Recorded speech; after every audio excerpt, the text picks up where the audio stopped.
Good afternoon, everyone. Welcome to the webinar. Hopefully you guys can both hear me and see my screen. I see people saying audio and video. Okay, awesome. All right, let me just delete a couple of those. Good afternoon. Hello, hello, hello. Okay, looks like another full crowd today. Hopefully everybody gets a seat and a spot. I always delay a minute or two, but let's jump right in and get rolling. I'm hoping to keep today's webinar a little bit shorter, but we'll see how that goes. Today's webinar is on the Performance Manager chart. My name is Tim Cusick, and I'm the Training Peaks WOKO product leader. We're really going to focus today on a very tight little area of, data analytics available in WKO and Training Peaks in WKO. As we go, I'd like everybody to feel free to ask questions. You can do so. You have this little control panel. It's typically on the right-hand side of your screen. If you click this little arrow, it will open and close it. Find an area that says questions. You'll see a couple of different ones like audio and things like that. Find a header that says questions, open that, and there's an area you can type your questions. I can tell a fair amount of people already know how to do it as you've been messaging me through the questions. I really do encourage you to ask the questions as I go. Oftentimes I'll either weave those into the presentation, or sometimes I might even stop for a couple of seconds and read the question. The thing is, I think it's so much better to learn if you get your question answered while we're going over that area of information, because it's so tough to come back like 40 minutes later or 30 minutes later and be like, hey, remember when we were talking about this and there was that question? So I'll try to catch them as I can. Sometimes I don't, because A, maybe I just can't keep up, or B, they're coming up later in information. Today's webinar, when I drill down webinars into such a specific topic, it really becomes a challenge to execute it, because you're really talking about a pretty tight range or something that's more mechanical, but it's connected to a lot of other things. So I'm going to kind of start with a very basic overview and talk about a couple of elements. I'm going to show some example, but I'm really hoping in the Q&A to talk about what I'm going to call the art form of the PMC, but I'm going to let the Q&A kind of drive that a little extra today. All right, let's talk about the performance chart. As always, we want to start with the definition. The performance management chart helps you plan and measure your training as your season progresses. It works by charting your daily training stress score, which is based on the duration and intensity of each workout. Very simply, that's what it is. You're basically taking, in one form or another, you work out on any given day. That workout is applied a training stress score. And then if we want to use that training stress score to understand performance management over time, through a group of different aspects, right? Really 3 core ones, which I kind of think is 4 core ones right now, but we'll get into that. But 3 core elements in the performance management chart. In its simplest view, this is what it looks like in WKO. Joe Ryder here is acting as our, oh, excuse me. I didn't mean to cough on you guys. We're having our first day of spring, or day or two of spring here, so there's enough pollen in the air to choke me. So here's our very simple CTL in blue, our ATL in pink, and our TSB in yellow. I'm going to break those down and go over each one of them. But basically what we're looking at is a system for looking at the accumulation of training stress over different time range, and using that accumulation of training stress to attempt to better understand training load and the effects on training load on performance. So let's jump into what each individual item is. I'm going to be a little more definition-y here, and I've taken all these definitions right from Dr. Coggins. Andy wrote a great article when he rolled this out. It's been around for about 20 years now. It's very clear. So I probably should have credited that here, but literally I cut and paste this right from Andy's definitions to make sure we go back to the original statement. So chronic training load, which is our blue line here, or CTL as we refer to it, provides a measure of how much an athlete has been training, taking into consideration both volume and intensity, historically or chronically. It is calculated as an exponentially weighted moving average of daily TSS, or you could do it with TRIMP. I left that in here because we're going to talk about it a little later, values, with the default time constant set to 42. CTL can therefore be viewed as analogous to the positive effects of training on performance in the impulse response model. So let's talk about CTL, chronic training load. When you look at it in Training Peaks, Training Peaks now calls it fitness, fatigue, and form. It's probably one of the very few areas I believe, or I disagree with the evolution of WKO and Training Peaks being slightly separate. Chronic training load is not your fitness. And I think when everybody really grasps that, it really will help you understand how to utilize this tool better. Now, let's be clear, there probably is a correlation to some degree, right? Chronic training load is just that. CTL is the accumulation of total training stress over time. And that default time constraint means basically you're looking at an exponentially weighted moving average for 42 days. But the reality is the effects, you're training back to 90 days and more, really are affecting that moving average because it's driving chronic, it's changing over time. You're building on top or deleting or taking away below over time. I often get the question, why 42 days, right? So 42 days is 6 weeks worth of time. So if you think about it, right, if you read most of the information out there, training adaptation or full adaptation to training stimuli usually takes about 4 to 8 weeks. That's pretty much what the studies will say. Now, don't get me wrong, there's some fast responders, and I'm actually going to talk about some of the effect of fast responders here in a little bit. But if you take 4 to 8 weeks as the average human being, we're taking 6 weeks, 42 days right in the middle. That default can be adjusted some, and we'll talk about it a little later. So chronic training load is your blue. You can see it demoed here. This athlete, their chronic training load has been going up, up, and up. Acute training load, which is the purple pinkish line here, ATL provides a measure of how much an athlete has been training, again, taking into consideration volume and intensity, recently or acutely. And it's calculated as an exponentially weighted moving average, TSS, with a default time constant of 17 days. ATL can therefore be viewed as analogous to the negative effect of training on performance in the impulse response model. So let's digest that a little bit backwards from the way I just went over it. And I think, again, just helping people to understand. So you could call ATL fatigue, right? And that's what it is really doing, because it's measuring your short-term, how much work, how much TSS, right, you've done. And remember, TSS is dependent on intensity and volume, right? It's taking into account that short-term load, creating fatigue. But the reality is, part of what you want to use ATL as a measurement for is the negative effect on training.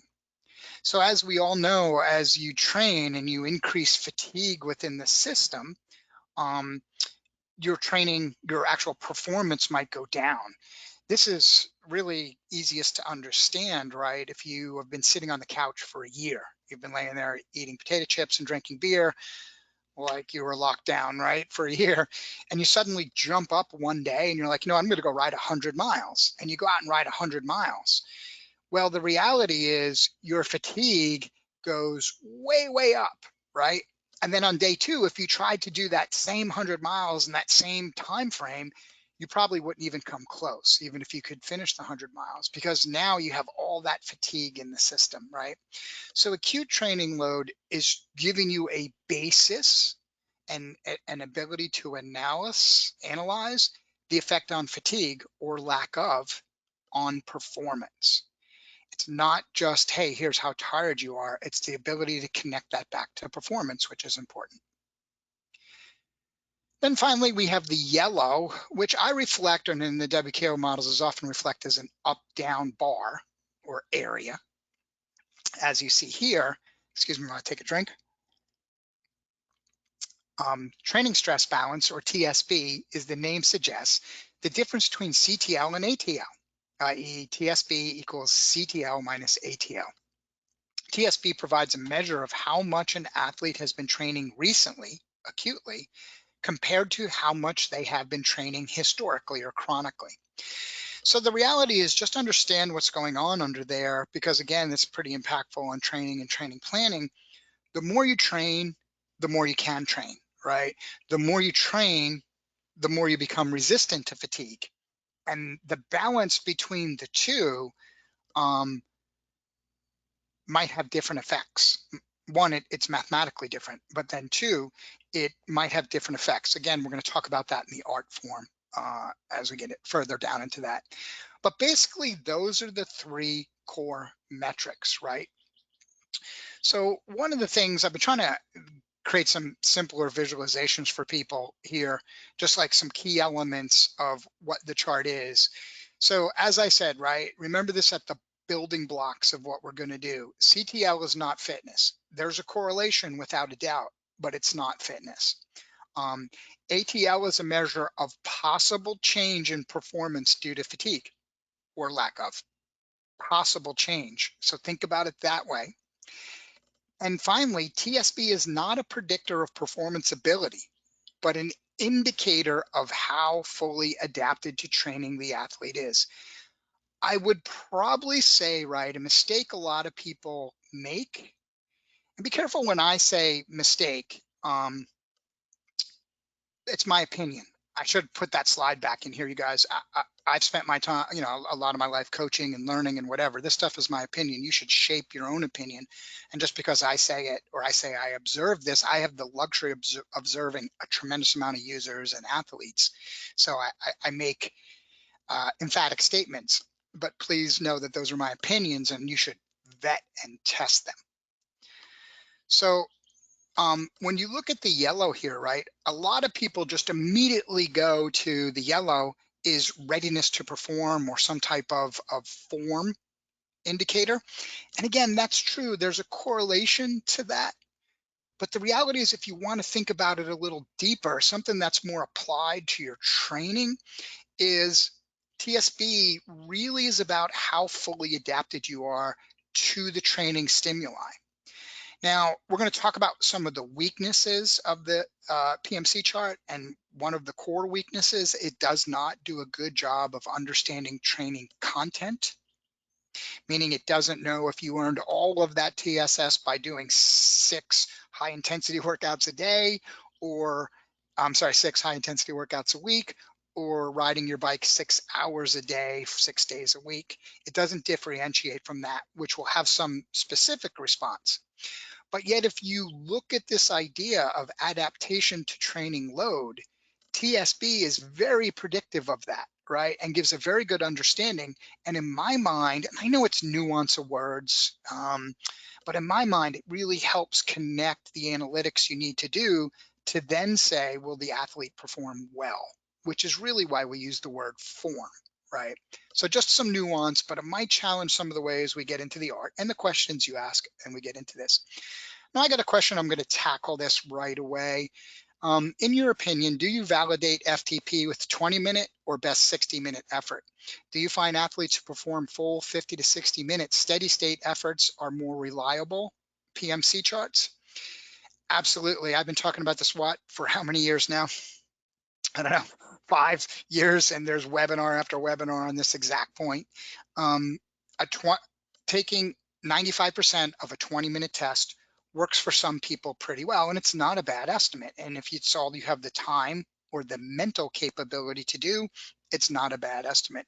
A better solution is to ride a 40K time trial as hard as you can. That's the absolute best solution out there, period. The more accurate your FTP is, the more accurate your PMC will be. That being said, sometimes with the PMC, I see people drive towards over precision. But again, we'll get into that in kind of the art side of it. Just drilling a little deeper on the metric, the individual metrics of the PMC. Just remember, chronic training load is set to 42 days. I just explained why, right? Here's some tips that, and we're going to kind of talk about this in, again, the art. I should have just kept going and not started getting into the art stuff. But there's some new analytics that help us better understand individual adaptation rates One of the places that I really am excited about that I see the Facebook group starting to chat about more, and I wish they'd come back into it. And I'm gonna, I think, throw some thoughts out there myself here, is we do need to better understand the rate of athletic, or the individualization of the rate of adaptation to exercise. And I'm going to give you another tip. We also need to understand and really listen to what I'm going to say here. I'll get into it again later. The effect of the athlete's CTL on their rate of adaptation. I think that's an area, if we start really talking about the art of coaching, that a lot of people could up their game in better understanding what I just said. And again, I don't want to sound arrogant about that at all. I hate saying shit like that and stuff like that. But the reality is, in my opinion, that would be an important thing.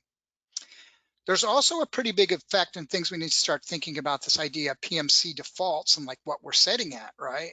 So I think there's new analytics help us understand the individualization, so we could more individualize the default of 42 days. Athletic maturity plays a pretty big role there. Um, you know, um, and seasonality in the microcycle plays a little bit big role there. And then CTL itself, what I was just saying, right? So I got the question when I said athletic maturity. I actually have this in ATL, so I'm gonna just keep pressing on actually. So now if we think about PMC defaults for ATL, 7 days is the norm. It's indicative of a reduction in the response / acute fatigue load that can affect performance. So I shouldn't have said reduction there. Probably a better word would be change. So rapid change in ATL oftentimes is some of the best predictor. And I'm not saying plus or, I mean, it's a plus or minus change, but I'm not saying go positive or go negative. At this point, I'm just saying um, change could indicate change in performance. So when you're looking at your acute training load, one of the major impact areas I would edit my acute training load, but not necessarily my CTL, is age. So one of the things that happens for us as aging athletes, me, I'm in my mid 50s and I can still train okay and do pretty well, but I certainly don't recover like I used to, and things like that.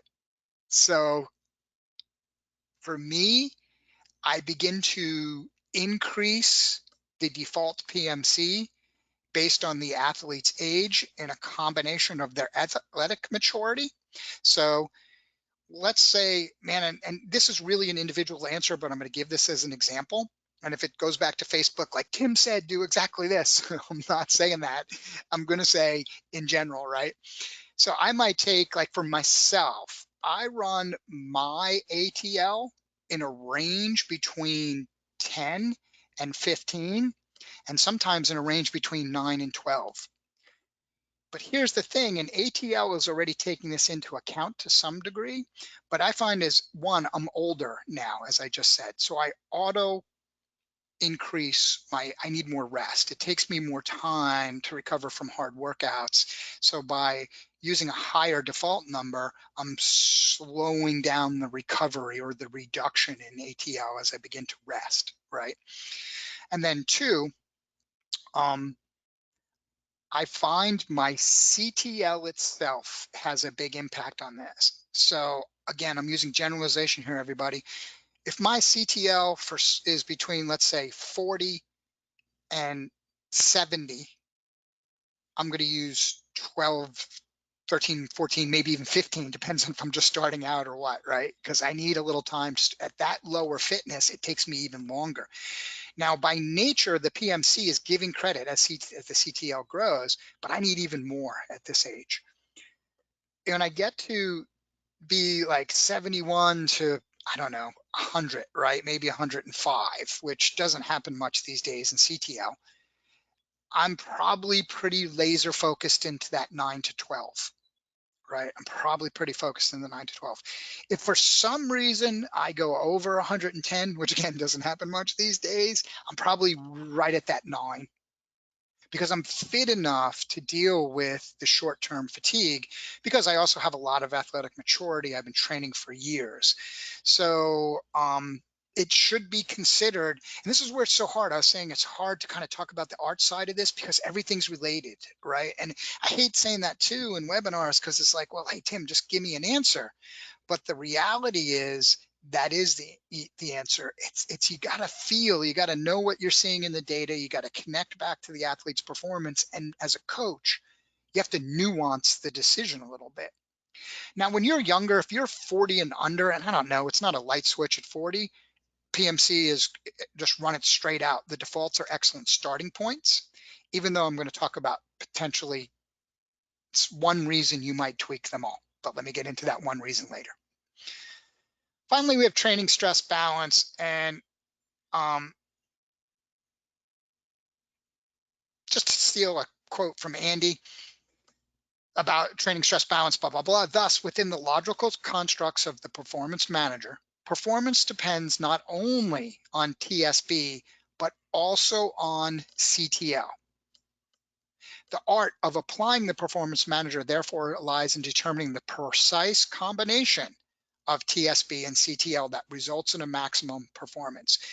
That right there is probably what I really do see as the most misunderstood aspect of the PMC, because when people talk to me about it, they say TSB is the indicator of my form. That is incorrect.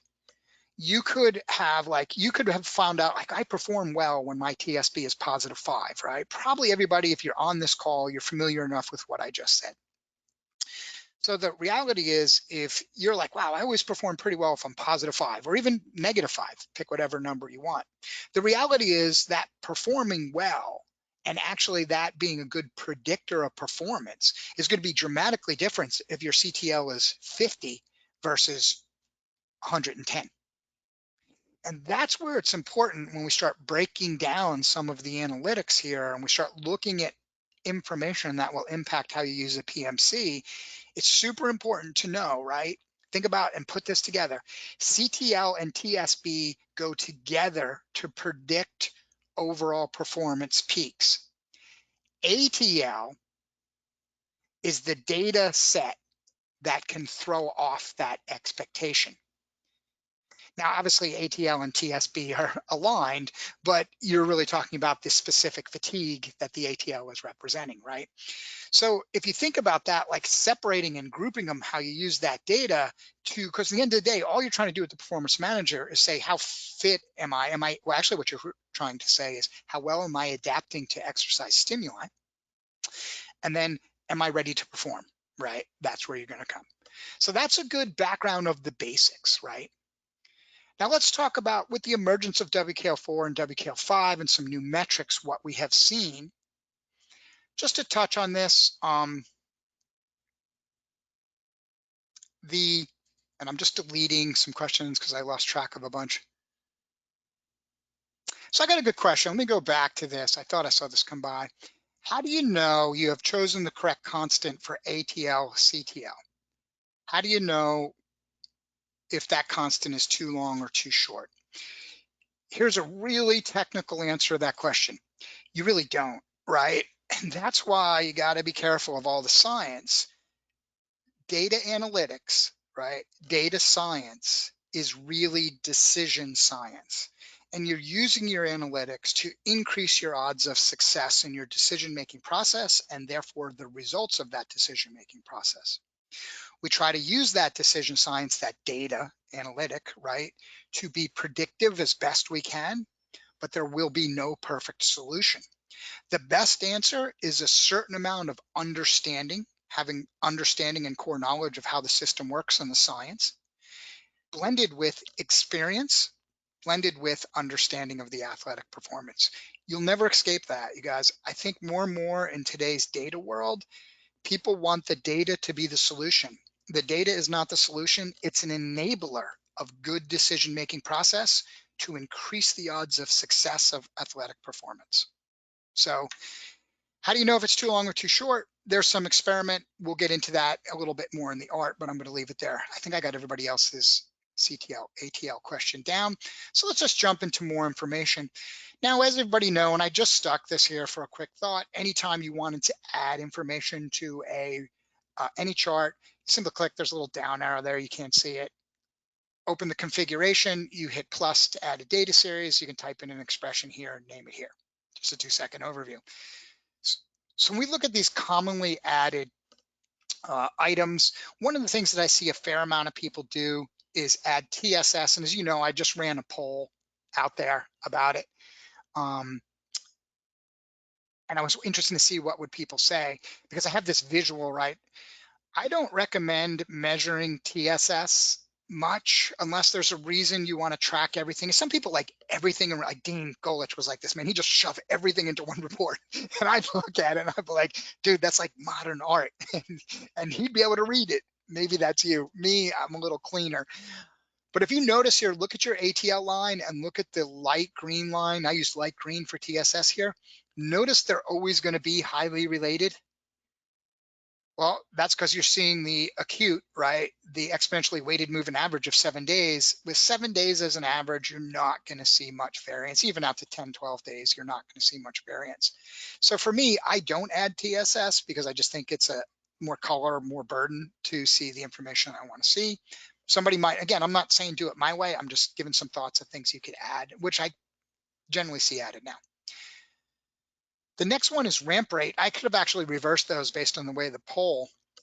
I actually think ramp rate is a super important indicator. And probably, remember I said there should be a fourth one? Well, ramp rate is my fourth one. I absolutely believe that there's a ramp rate. There's a chart I did. If somebody asks me in Facebook, I actually did 2 sets of charts on ramp rate management. And it's in an older webinar. I'll find it and repost it if you remember, if you ask me in Facebook. But this is your ramp rate, meaning positive or negative. You know, you can see here when ATO and CTO are down, there's negative ramp rate, and then here it goes positive. Now, a confusion about ramp rate, right? And this is one that just, it's gotten changed. You know, I really feel Andy Coggin's pain when he wrote something 20 years ago, and then over time people change it slowly, and then you see him get mad on the internet because somebody changed his stuff. It definitely happens, right? So ramp rate is the weekly change, Monday at 12:01 to Sunday at 12, right? The weekly change in CTL value. I see people look at, well, what's my monthly ramp rate? That, or what's my annual ramp rate? Those are 2 useless pieces of data, in my opinion. Because as one of my old partners used to say, if you had 1 foot in boiling hot water and 1 foot in freezing cold water, that doesn't make you warm. So the reality is, if you look over time and the ramp rate's up here, down here, down here, you might have a positive 3, but there might be times that you're in the 10, right? Which could be destructive to your training. Look at the weekly ramp rate. A good target for ramp rate, and this changes by age. I have one with age. And remember also, your ramp rate is CTL dependent. But a good general target is 5 to 7 points per week. If you're really training and you've got good rhythm and you've got good growth going, 4 to 7, 5 to 7 a week are your target. Now, once your CTL goes high, let's say 110 and above, a good week gain might be 3 or 4. Because think about what it's taking. Once you get your CTL up to like 125, or if you're working with professional athletes or people who train a lot, you get into those higher numbers. The work it takes to get a 5 to 7 ramp rate is huge on top of a 125, 140, 135 CTL already. So you actually need less.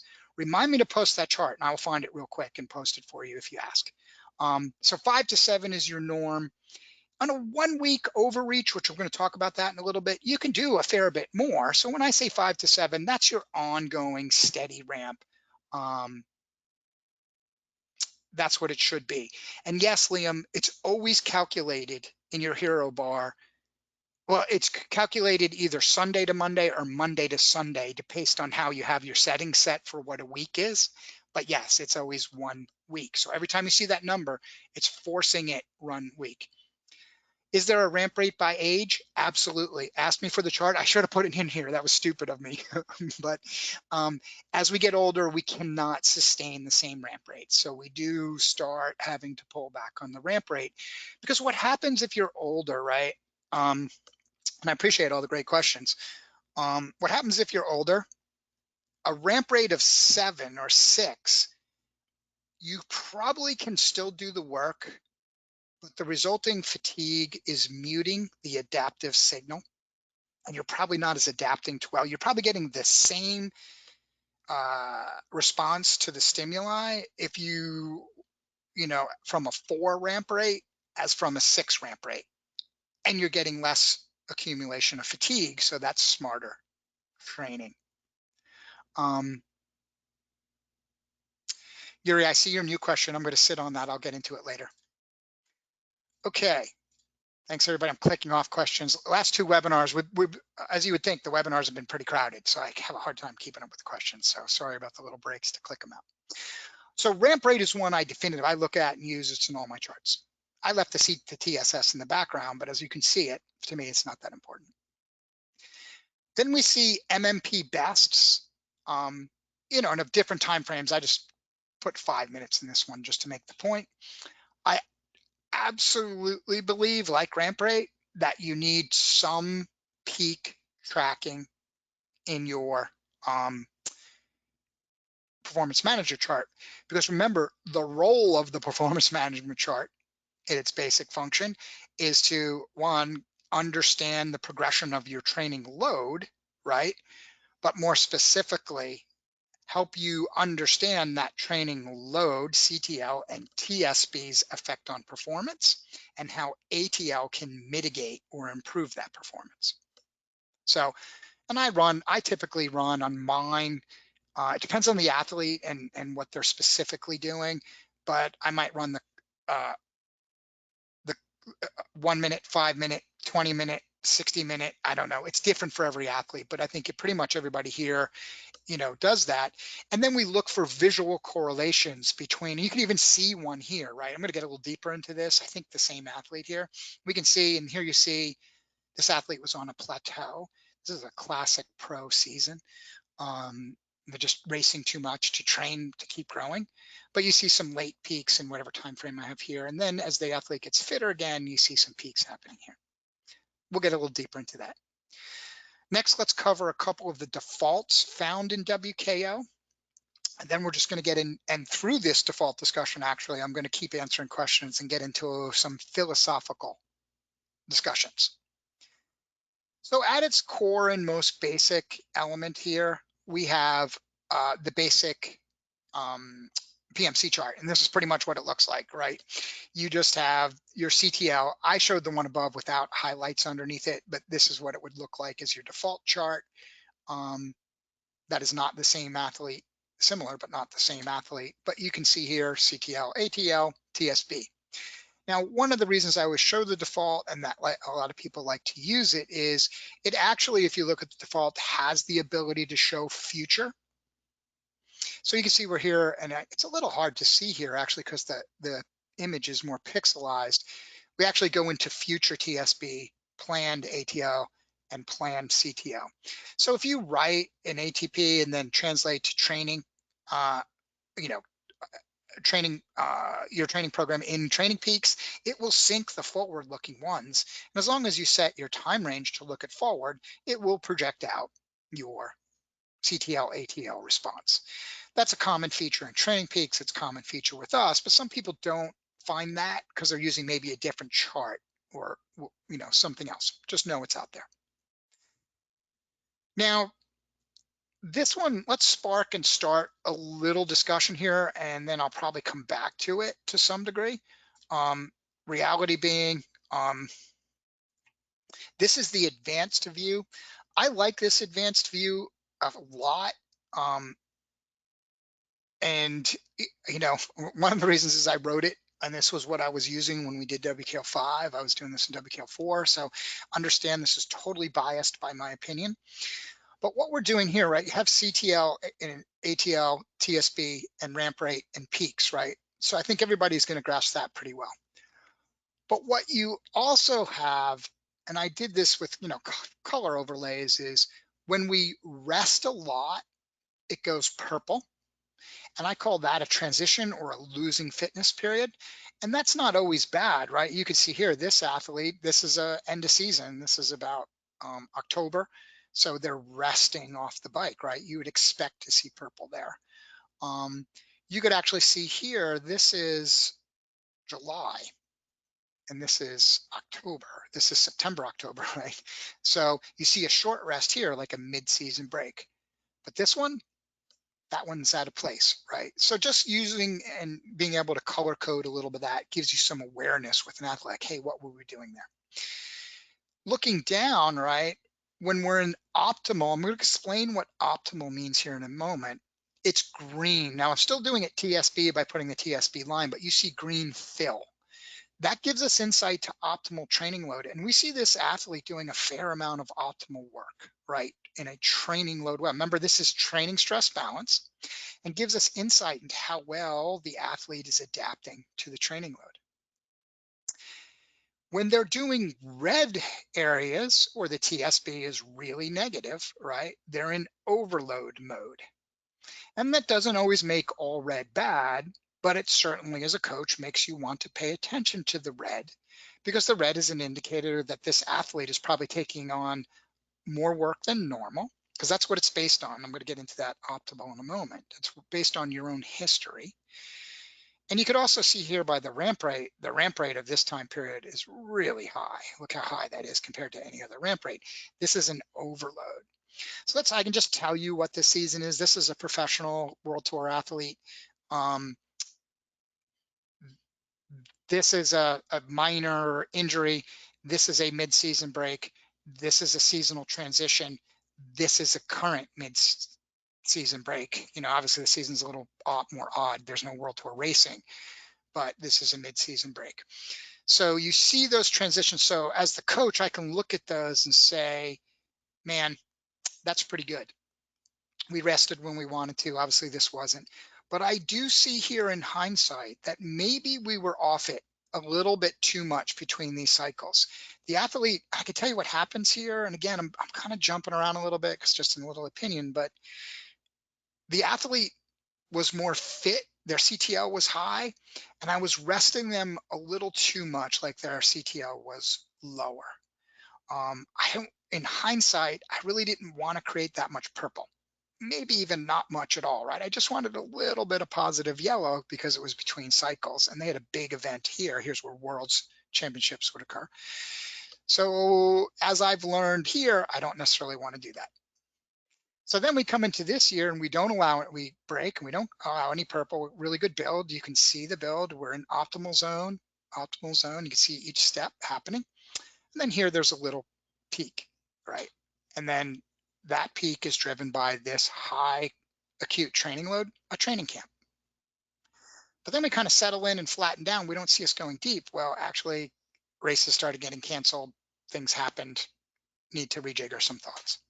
So we'll get deeper into that, but that's what you're seeing on the advanced. The final thing that the advanced one will give you some insight to is you'll notice that in some places the CTL line goes green and in some places it goes red. When it's red, that athlete has a low fitness. It's basing that off their chronic lows, you know, their chronic troughs, you know, the dips here, and it knows when it is in there. When it's green, the athlete's becoming fit. Again, basing it off the athlete's history, right? It's basing it off and is likely in those time ranges to have peak performances. And you could quickly see this chart, right? Here's race season. This is 20-minute peaks for this athlete. So we see a couple in here and we see this one, that's Worlds. So pretty good. That was the highest peak of this window. So they hit that highest and best number. This is, you know, they hit that. As a matter of fact, when I look at it now, I understand what I'm saying. This is nationals. This is nationals. There was another race. We rested after that race, then built for Worlds, right? And then here's Worlds. And then the athlete goes all this time, gets fit again, starts getting into the green. Look, pop, pop, pop, pop, all ready to roll, right? So that green-red indicator gives you some general insight. it gives you some general insight into when they'll peak. So Liam, it's kind of based on all of their history. Look at the expression and look what it's doing. It'll give you some insight. It's using all of their history, but it's binding it to the time range, meaning the time range I have selected here is last 365 days, right? You can see it right here, last 360. So I'm just looking at the 1 year window. If I looked at the whole year, the greens might not be exactly the same, but they'll be similar because you're looking at more data, and it's kind of finding the peaks in CTL. It's only using when you get into a quintile or you could call it a certain amount of standard deviations above average. So the reality is it builds there. I see some kind of coaching questions. I'm going to come back to those, you guys, on CTL use. So that's advanced, and that's what it's telling you. Most people can use the advanced, and it's gives you a lot of insight. It's right there and done for you. We also have in the default, if you go into the multi or go into the dashboard chart or the dashboard library, you can find sub sports. Now, you could find this as run, bike, swim, but I pulled this as an example because I'm getting this question a fair amount. Like, I want to know how much my PMC is being contributed to from mountain bike, indoor bike, road bike. And I want to know how much of my PMC, and you can see a blue dash, a green dash, another blue dash, there's an orange dash way in here somewhere. And the reality is you're seeing these contributions to the PMC by subsport type. You can see it as a percentage. So this athlete's spending 75% of their time on the indoor trainer or generating indoor files. It's a lot of times when you have questions about this, just jump over. You'll find this in your dashboard. It's called Performance Management Chart, All Cycling. Then we'll show you all cycling. If you're a triathlon and you want to see run, bike, swim this way, use the multi-sport version. I could have showed that as an example also. This is another form of PMC, and you'll find it in the insights. I should have left the top header, but I always like to try to leave the chart as big as possible. You'll find it in the insights header. And this is actually this athlete. So you could visually see this here, and you'll quickly see the relationship. All we're doing here is using that TSB now, right? We're just looking at TSB to understand their training readiness. Like each day they wake up and it's like, wow, is this person ready to go? In the green means, yeah, they probably are. In the yellow means, we're getting a little heavy. So you'll see some greens and yellows and in there, and how the dots work and how the in the green field works. And for this athlete, I've actually tweaked this one a little bit. I kind of forgot about that, but your default will lay out right. And then we see that little training camp we were just talking about here, right? That athlete was pretty tired every day. That's why you got to be careful, right? Though, just like HRV, and any type of metric, at the end of the day, the really right way to train is to understand that data gives us understanding of our fatigue, but so does the athlete. It's got to be a blend of those two. Somebody just asked, is readiness chart take into account data from the Whoop? It does not. It's interpreting your PMC and giving you insight into, and this is really important what I'm about to say. Again, my opinion, important, easy for me to say, right? It gives you insight into the rhythm of your training and how the athlete, is getting ready to perform in that rhythm.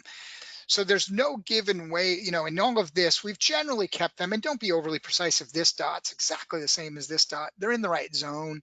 There's only here where we drove them out of the zone all year long, and that was intentional. It was a very heavy training camp. Now, we have plenty of HRV charts, and I know, as a matter of fact, one of the things I probably should have put on there's a fair amount, and they're in the chart library, and there's a fair amount of people that attach HRV to their PMC. So you might have your daily HRV as a line or a bar in your PMC. And I think there's 2 or 3 in the chart library that will do that for you if you want to use your Whoop. So let's just say you wanted your Whoop data to be in there. You could just add the HRV data or find the ones that are in the chart library, and it would be in the background like this. There's different ways of looking at it. So you can absolutely use Whoop data in the PMC. I don't. Going to get asked. I don't use it. I have some reasons for that, which maybe we can get into later. Not that I don't use HRV data, I don't use it in my PMC. And I'll say it right up front. I have not been able to make, and I use HRV. I don't use the Whoop device. I've tested it, but I don't use it. I do use HRV in coaching. I just don't overlay it in that way. It's one of the tools, but I don't put it in my PMC. Okay, let's get into the art. All right, let's get more in some of the questions. Hopefully I can tackle that have been building up to. So when we start talking about the art of using this, there's three key goals. And again, my opinion, one, that you're trying to do with the PMC. One, besides all the stuff I just explained. I mean, don't get me wrong, you need training. I'm just kind of talking about some more subjective thoughts here, right? Instead of the objective data we just went and talked about. One, better understand and predict the relationship of peak performance, training load, and fatigue. Two, better visualize and understand the role of training trends and progression in training strategies.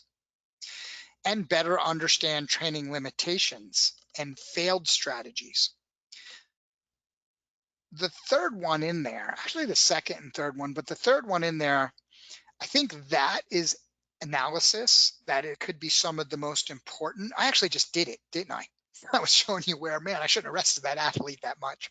In hindsight, I mean, I already kind of knew it. We already knew what we did wrong, but from the same analytics.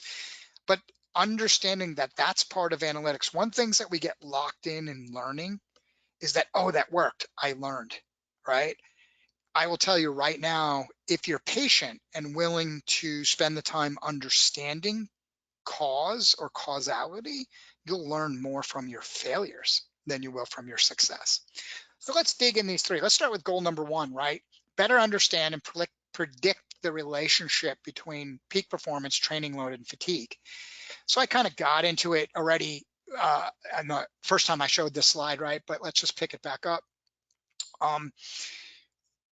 This here, when it goes green, is an environment where an athlete can have a peak performance, right?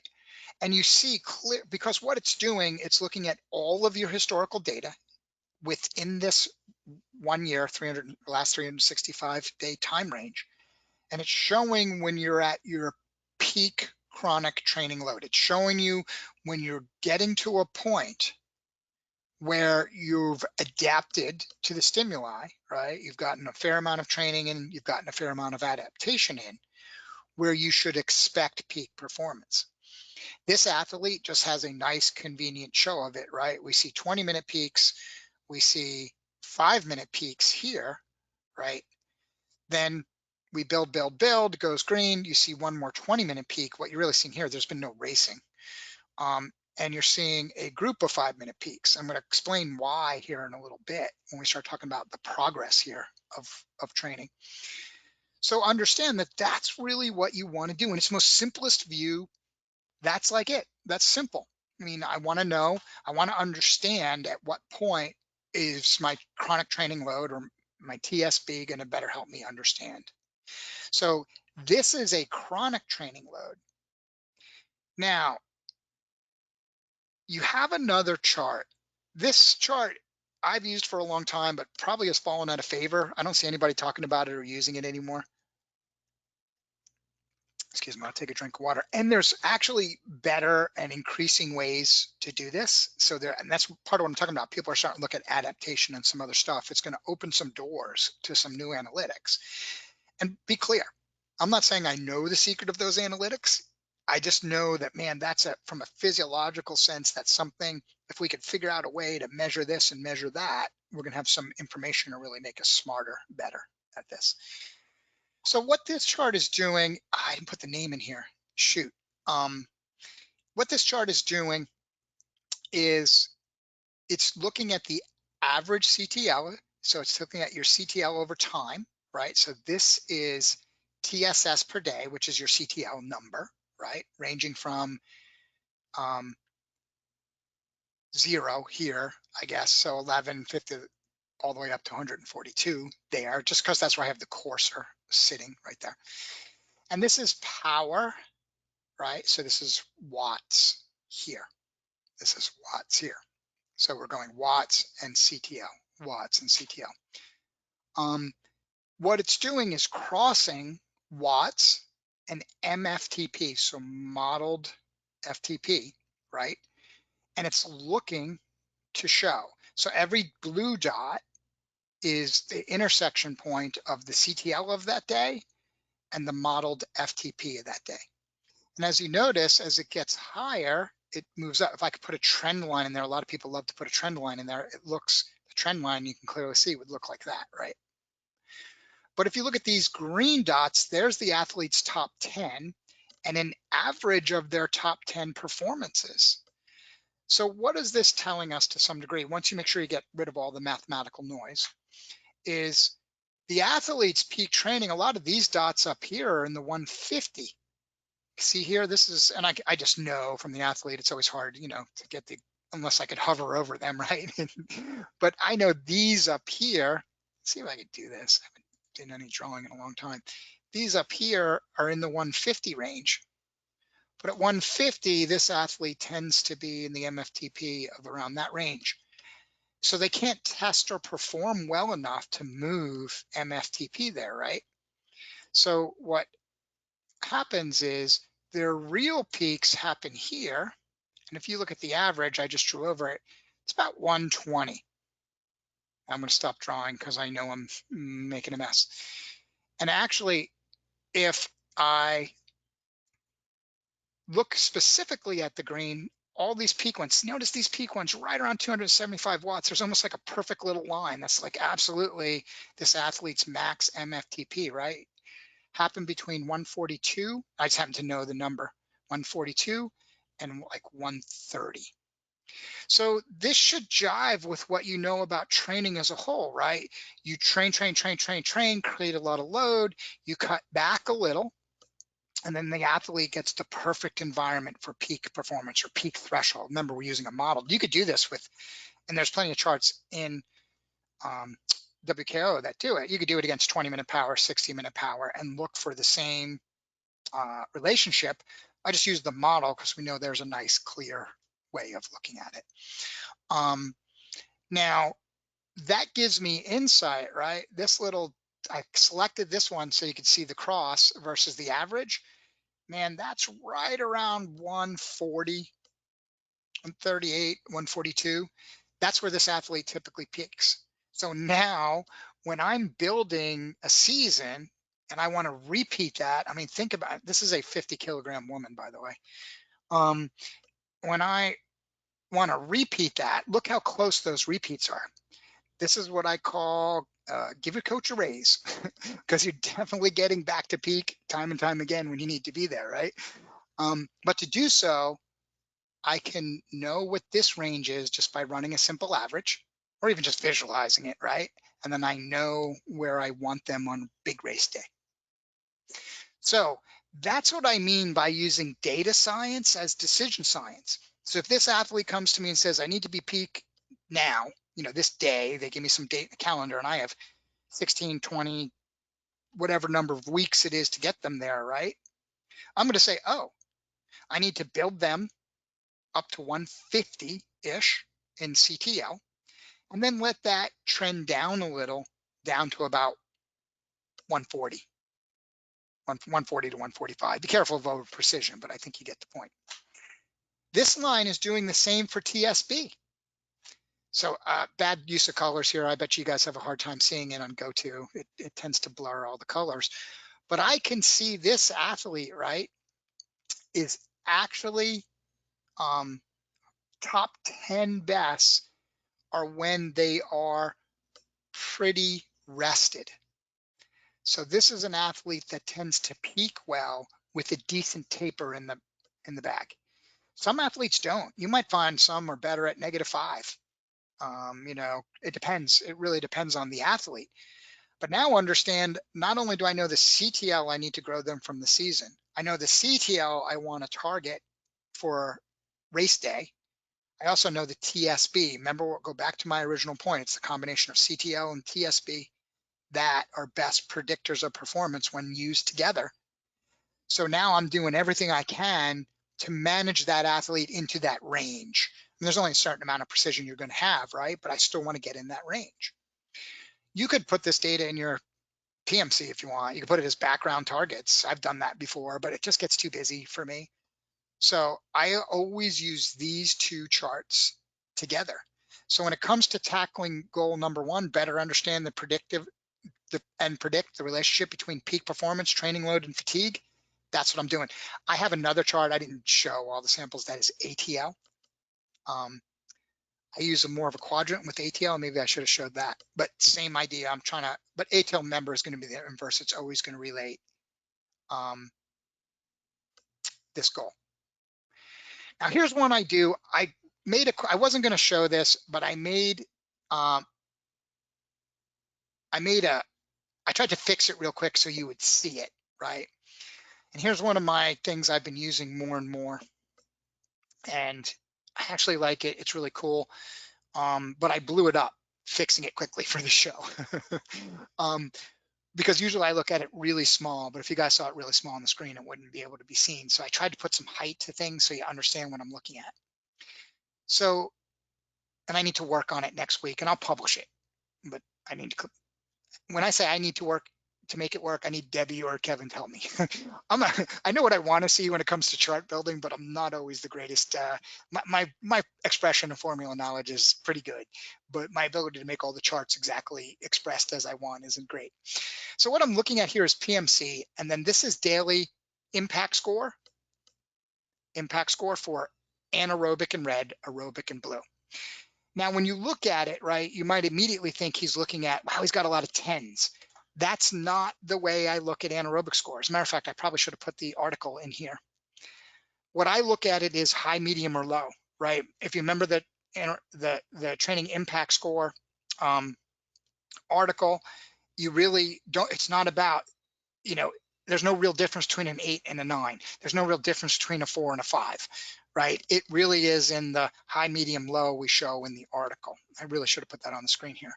So what I'm looking at is high days, medium days, and low days. So high days, medium days, and low days, right? And on those scores, if you remember, 0 or 1 through 3 is low, 4 through 7 is medium, 8 through 10 is high. Now, this again is a World Tour athlete, so they're training a crap load. So there's a lot of days where they're just putting a lot of strain out there. But you can actually see the season here and how this same PMC we've been looking at, I've changed this to just be 2020 though, how they started with lower efforts, start building in. They're just going super slow and rolling, buying time. Time comes to really start training, bam, knocking off a bunch of aerobics with some anaerobic. They're spending time. They live where there's some rollers. You got to climb a little here and there. It is what it is. When you spend 4 to 6 hours on a bike every day, you're going to accumulate pretty good scores of both. That's what it takes to be a pro. But you see it's denser here in aerobic. And then you see an increase in the density, particularly here, right? And you actually see these peaks. Peak, peak, peak, 5 minute. Those are 5 minutes if you remember. Happening here. I can tell you what we did. Because there was no racing, and there still might be a Worlds, we did some, and this athlete might or might not go to Worlds, no guarantee. This athlete might not be who you think it is, by the way. So the reality is we did some speed build, we raced, we simulated work to try to bring that back in there. That's how I use. Now, what I normally do is I limit the range to 1. So it's always just a color. It's just a skinny little line sitting at the bottom, right? It's always just a light, medium, or dark color. Then when I was trying to show bigger screen so you guys would see what it means, I blew it up. But I think you get the point. That's how I use training impact. And I think training impact is, I mean, to me, if you're not using it, it's not a bad thing. And like I said, I'll clean this up for real and share it out with people. If I forget by Monday, ask me on Facebook. Okay, next one. Better visualize and understand the role of training trends and progression in training. So actually, it's funny, and just looking at this chart might be better. So it's the same chart, but different view. So the reality here, right, one of the things when it comes to training in the CTL, the whole PMC does really well. And I see some questions building up. I'm going to tackle them sort of a whole group. One of the things that these metrics give you is I have three phases three names that I would put to things. And again, I always feel bad like saying, here's how I do stuff, but I don't know. You guys might find it interesting and form your own opinions, right? To me, an athlete is always in one of four stages of training. They're in transition rest, meaning they're just kind of shut down, and they're never fully shut down, but they're just kind of shut down, right? And then they are training, they're peaking, they're detraining, or they're stagnant. That's five because I don't really count rest. So they're training, detraining, peaking, or stagnant, right? And that to me, whenever I look at a macro cycle, 2-3 months, a section of a periodized plan, I'm always looking to see those three. So like if you look here, right, let's just talk about this as practical, right? You could see the annual planning here. Cycle 1 of the season, little bit of rest. Cycle 2, little bit of rest. Cycle 3, so now we're into kind of the 12th week of foundation or base training. That ends with a big camp, a big overload, and that's base training. You can see it right there. There's been a very good application of progression. If you track the ramp rate would be 5 to 7 in there, right up to about there, right? Remember, you can see it right here. Look how steady the ramp rate is. You can't see the actual number because I'm not hovering over, but you can see it's pretty flat in there, right? Then we get to this last big cycle, big aerobic push, finish a foundation. This cycle up here, the ramp rates are like 12. It's high, it's very high. But then we rest a little more. You could see the deeper dive, but not too much. Now you see a slower ramp rate. You could visually just see it, right? For 1 cycle, 2 cycle. All right. So what we're looking at is positive progression in training. This athlete is training. They're adding in a progressive format. They're increasing exercise stimuli. Remember, we can't exactly see content. We don't know if it's more about intensity or time or duration, I should say, here.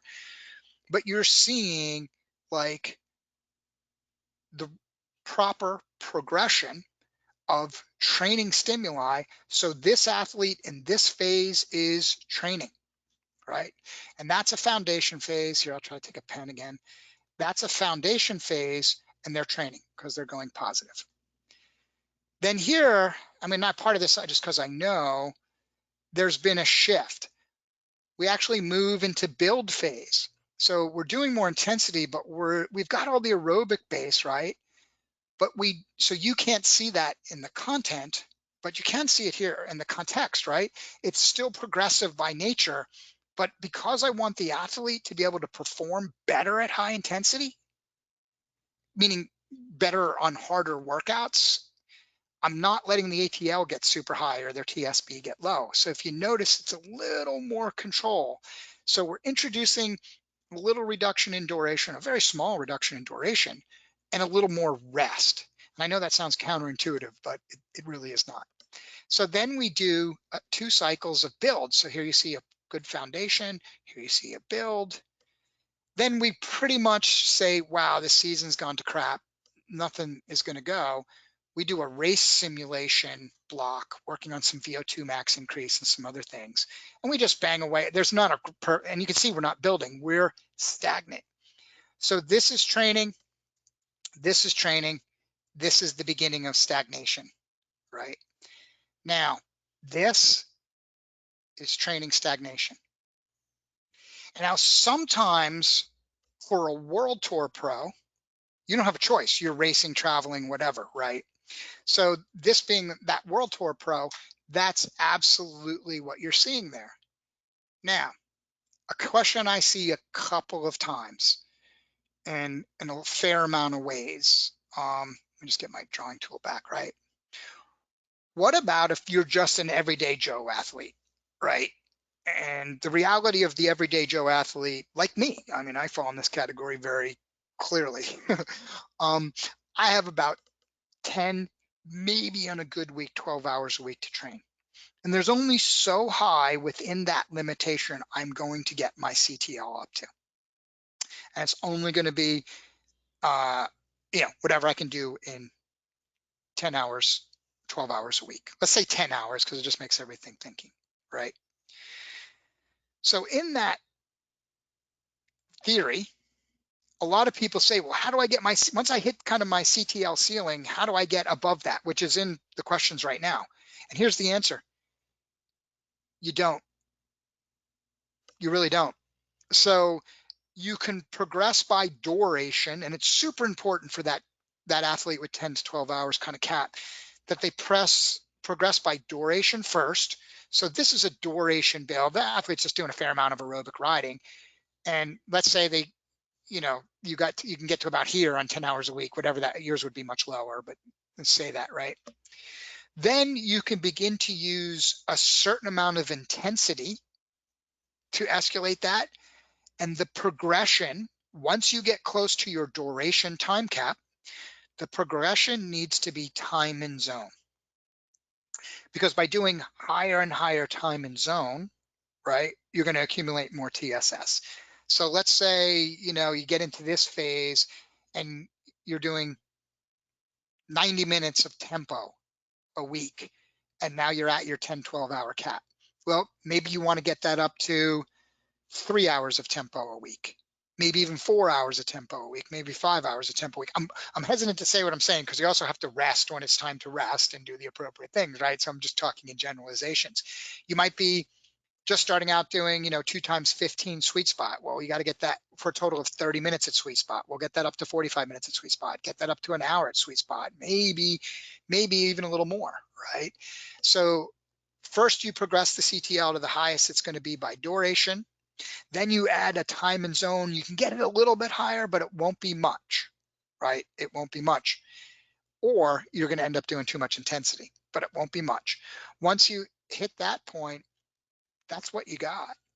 And for the time restricted athlete, so many athletes, self-coaching and stuff like that, and so many athletes say, am I at my genetic cap? I would bet you every single athlete on this meeting, including me, are not at their genetic cap. And your cap you have, what is your training hour cap? You're limited by your training hour. You're not going to get to your peak capability in 10 to 12 hours a week. And even if you found time to train, and that's why if you're going to find time to train, make it pretty big chunks, like 20% more time, right? Because that will elicit a bigger the response that you're looking for. But the reality is, if you can't move, like if you said, Tim, if I divorce my spouse, ignore my children, and never pet my dog, I can take my CTL from 75 to 82 next year. It's not going to be worth it. That 5-10 point movement, even a 15-point movement in CTL probably won't change your performance much. You need to be able to make a pretty big change to elicit performance. I wish I had a better answer, because what happens though, what that athlete has to be very careful of, you get caught in this training stagnation. You get caught that your CTL looks like this, right? And it never has. See, the reason you rest is at least you get back to the rebuild. We could have built higher here, maybe. There were some things we could have done smarter in this season, but the reality is you're limited to that. It is what it is. So I'm reading questions quickly. Okay, I think I answered a group of those.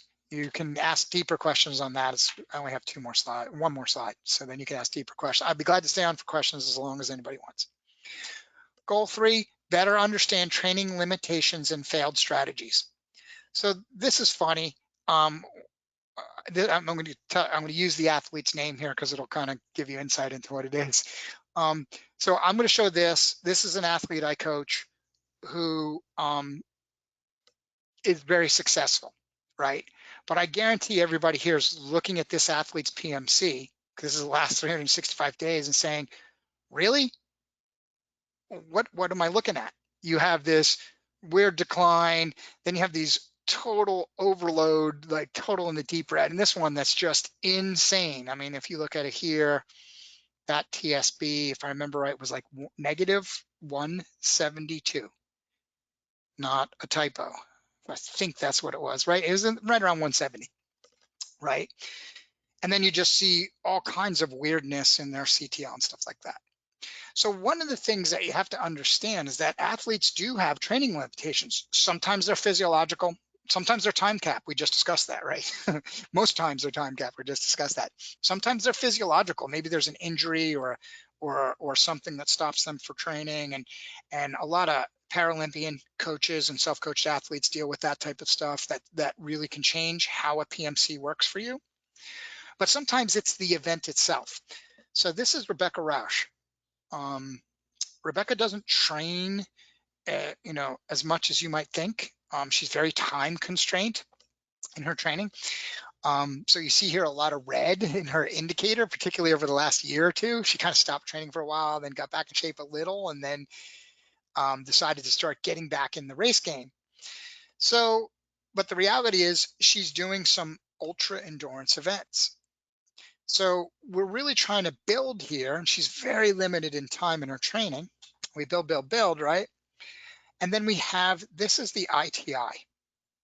So this is her going to Alaska and riding her fat bike on the Iditarod course,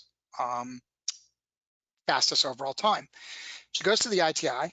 We expect to be done in 3 days, maybe 3.5 days.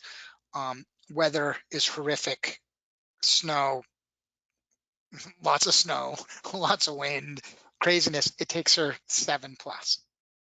Takes everybody a lot more, right? So we're out in the course 7 days. We're planning for 3. Makes for a massive fatigue, massive ATL. I mean, the ATL there is, if I remember right, was about 240. So you just have, oh, here it is, 253. That's right, I did mark it. And the TSB was 140 negative. So you're seeing a massive fatigue. So once she's done with that, right, let alone the effort of the event, you can see here we tapered in, we got to a certain amount of fitness. This huge spike is making the chart look small. It's not like she doesn't have an okay fitness. We get to this huge fitness. It devastates her body. Going through that trauma, I mean, because really you're just traumatizing yourself to an intensely deep level. You're not, people say to me like, well, that's excellent training. No, no, it's really not. You are devastating your body in that load, right? She actually cannot, we do a couple of passive rides in here and she just can't recover. So we have to shut down a second time. We shut down in here, do a couple of rides, just too much. Her body's too traumatized. Shut down again in here, right? And can't start training again all the way out to here. She has her big, if you've seen Rebecca's Giddy Up Challenge, she's about to do an Everest on a gravel bike, which is really hard. Just, of course, she's got to do it in some painful way. So we're trying to get back in shape, but she still is struggling to get back to a good training load. All right, we're creating some movement. We don't have a really clean stepping, and that's just the constraints. So even as a multi-time world champion and crazy adventure cyclist, multi-time Leadville winner, she's subject to life, whatever, all these items. It's pretty rare you get this. Outside of professional athletes, you don't see this that much because life intervenes, right? Travel, family, kids, stuff. But that doesn't mean you can't be successful. If you take a look at the principles that we've been talking about and you can put them and just deal with those items, it still does give us some insight into kind of improvement and what's happening with the athlete. So I'm going to open it up to open CTL or open CTL to open Q&A. I will take questions from the bottom up, and hopefully I've answered them. So Yuri, I think I answered your question about a capped CTL as best I can.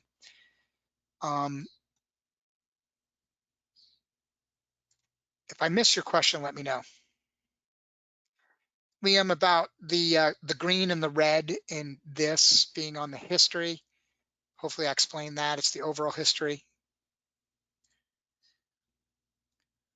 With the CTL, do you prefer to plan higher peaks with equal lower troughs or aim to keep more constant throughout the year with lower peaks and trough? Any experience of which method works better? James, that's a great question. I want lower peaks and troughs, particularly as the athlete ages. So if I have a really young athlete, you know, this one's younger. Again, this is a pro, but maybe it's not like Rebecca or Amber or somebody who's been around for a while. So the reality is I don't mind giving them a really deep rest because when you're younger, you can take a little more ramp rate, you can kind of bounce back and be strong and things like that, right? And you're okay with it.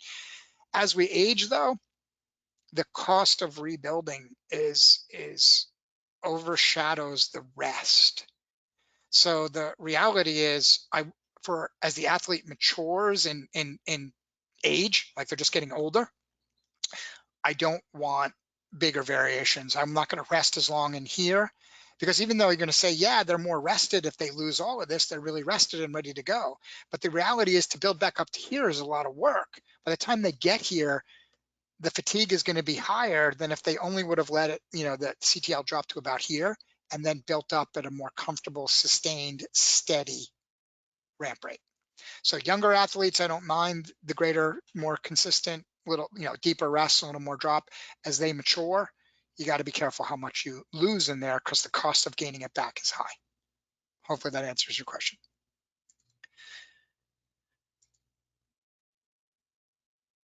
So David asked, generally is the aim to increase ramp rate 5 to 7 points progressively each week? Yeah, David, if you can, 5 to 7 is a sweet spot. 4 to 7 is a sweet spot of training. It really is the point where we see a lot of adaptation occur.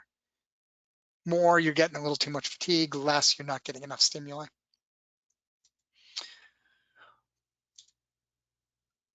For those of us with non-World Tour pros in the Northern Hemisphere stuck on the trainer, year after year, I get athletes with low CTL compared to their summer months who get personal bests across a wide duration of time ranges with almost half the CTL they have with summer months.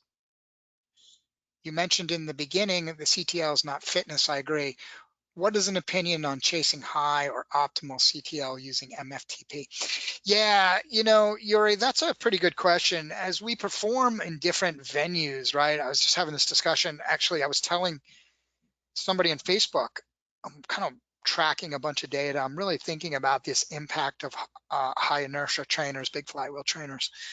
The person might get on a trainer, right, and really adapt to a trainer and actually have greater improvements on the trainer at a lesser CTL, and then go outside and not be able to replicate that power until after they do some real building outside.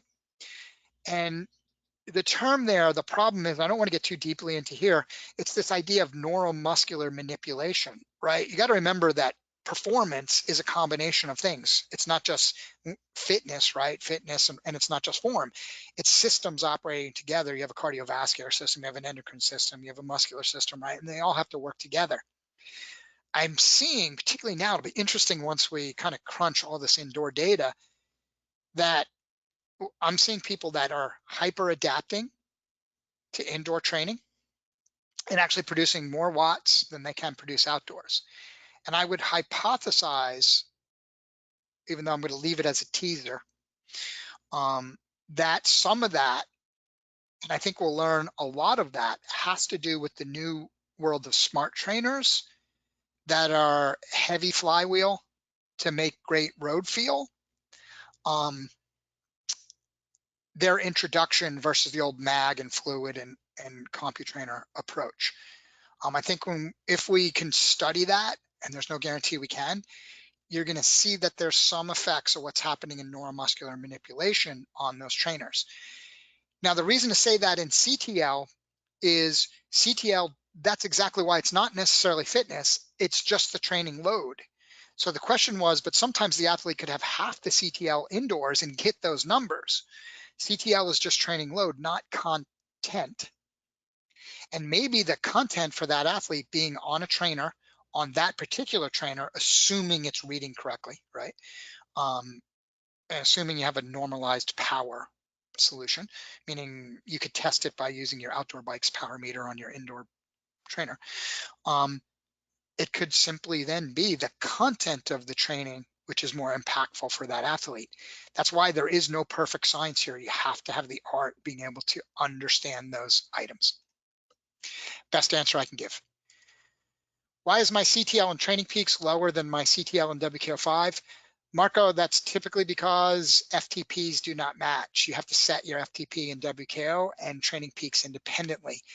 WKO does a slightly better job of creating normalized power, which is what TSS is built off of, but it shouldn't make more than like a 1% difference. So that immediately tells me your thresholds, your FTP is not set the same in both. Just Google search how to set my FTP in WKO. You'll find plenty of support.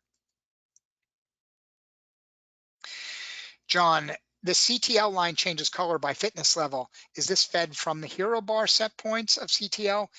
Yes, it is. So, John, it's based on whatever defaults you have set. So it's really just an output number. So the question John is asking, here, let me I'm testing as always on this computer, but the question he's kind of asking, so you can set your ATL, CTL defaults just by simply clicking on the number. So this athlete is 42. This is just a sandbox set of data. So the question is, does changing that setting have effect on, or vice versa, when it's green and red? Yes, it does slightly affect it because it might change, the height of the CTL, but the reality is it's not dependent on it. How do you, let me see, how do you remove some TSS from big event as it cannot be possible to absorb the amount of TSS and artificially inflate? Yeah, James, I do that at times, and I don't. It really depends. I tend not to do it anymore. It's a long story wise, but you can just go into the day. So just open a workout, go to details, and just manually change the TSS. Like it says 248 there. I could just click in there and say 225, whatever. Just manually change it and it will change. Simple as that. Do you use to aim for different TSBs for different events? Yes, Liam, I do. I understand what you mean. Yeah. Yes, but understand by different events, like where I would aim for everything, remember I was just showing a chart that showed MFTP. So I was really just picking their greatest threshold. That might not be the same target I would have for a stage race versus a one-day classic versus a mountain bike race. So that being said, it's not highly different. It's actually pretty patternistic. The athlete tends to perform best under the same combinations. I will rest them beyond that point for a stage race, something like that. I might make the conscientious decision because I know over time it would play out better. But the reality is it's a minor variation. It's a nuance of the taper, might be a better way to say it. What are my thoughts on CIL? I don't use it only because it gives, I look at it at times, I shouldn't say I don't use it. It does give insight into some of the intensity. When I look at it that way, I'm looking at the combination of TSS and IF more, because I really think that's more when I'm looking at that level of granularity, I want to look at the individual day.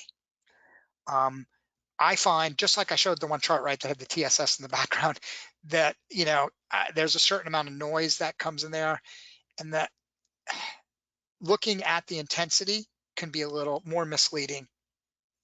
For me, I'd rather look at the IF of workouts.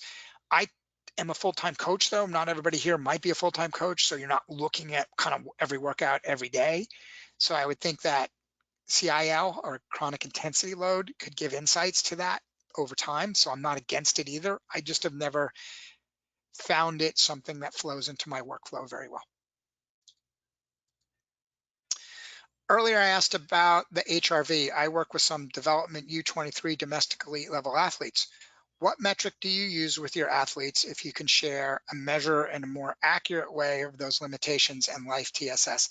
I do use HRV, but I use an exponentially weighted moving average, 7-day average, and I use it against a set of norms. Um, Always remember that the athlete's history is one of the greatest places to understand and create predictive data for an athlete. Um, I don't put that in my PMC for that reason, because I'm looking at a rolling 7-day average or an exponentially weighted moving 7-day average. Um, there's a little more to it, which I'm not going to share. It's just not fair for me to give everything away, but that's actually a pretty good answer. And you'll see others doing that there, and the science supports that too. There are charts, again, Google search HRV dashboard or Google HRV charts. And there's a couple of charts where I've shared that and other people have shared that. So feel free.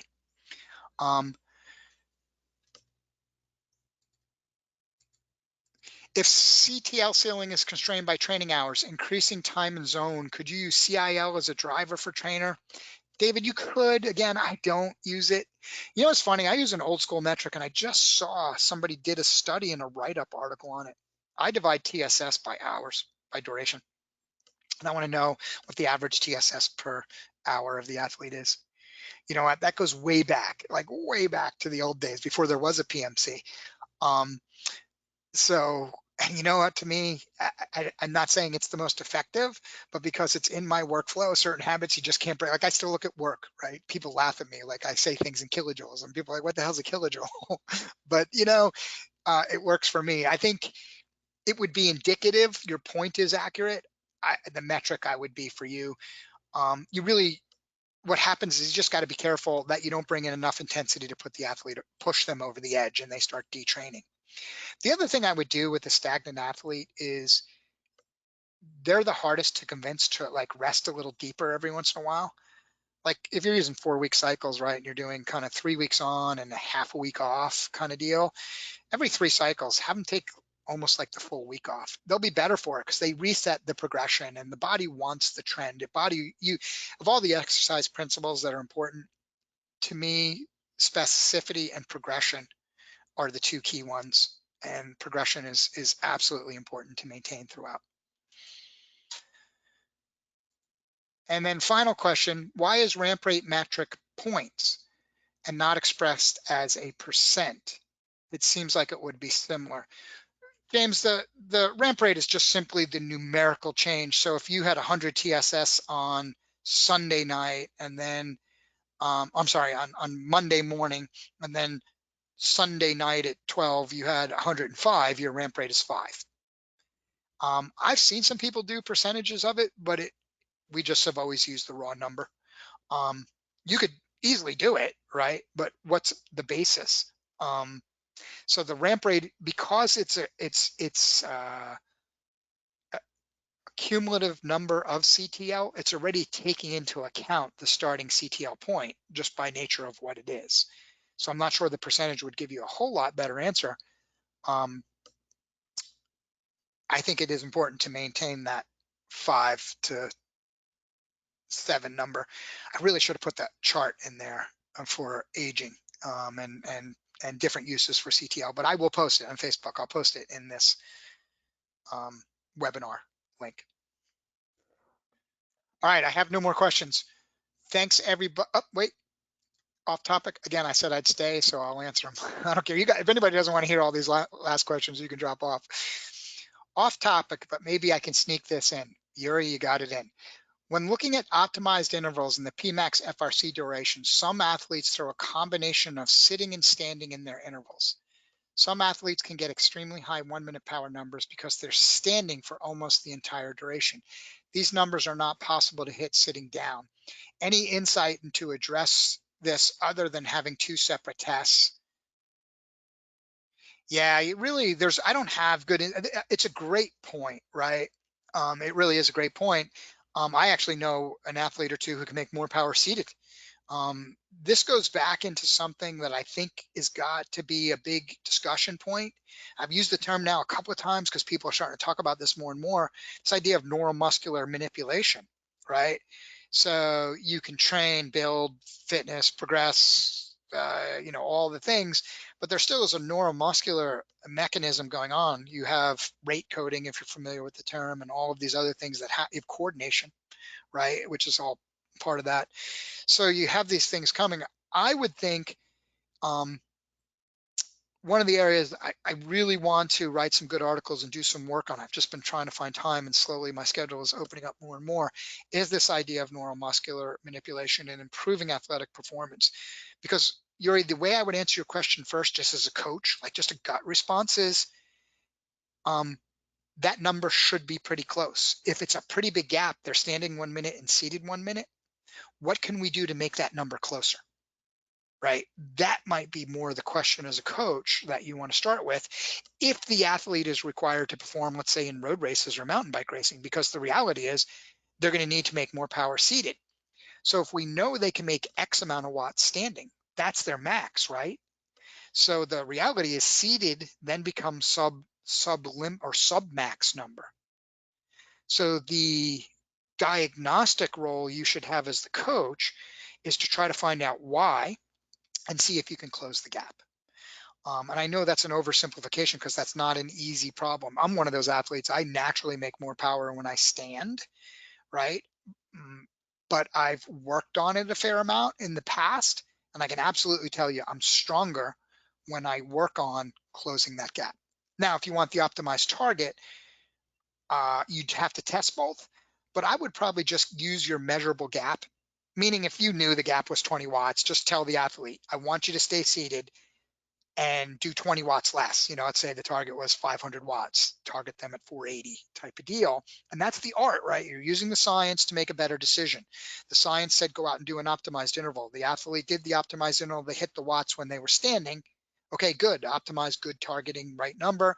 But if they're seated, they can't hit the watts. Okay, what's going wrong? We know it's not an energy, we know it's not a metabolic constraint because they're hitting that number when they're standing. Therefore, it's some form of neuromuscular constraint. How do we solve that problem, right? That's what coaching should always be doing. Figure that out, solve it, figure that out, solve it, right? And the more you solve all those issues, the better, the faster, the stronger that athlete will become. So hopefully that makes sense. All right, cool. That completes it. Great discussion. Everybody get out, ride your bikes, enjoy some of this stuff, and I will post stuff soon. Thanks, everyone. Bye now.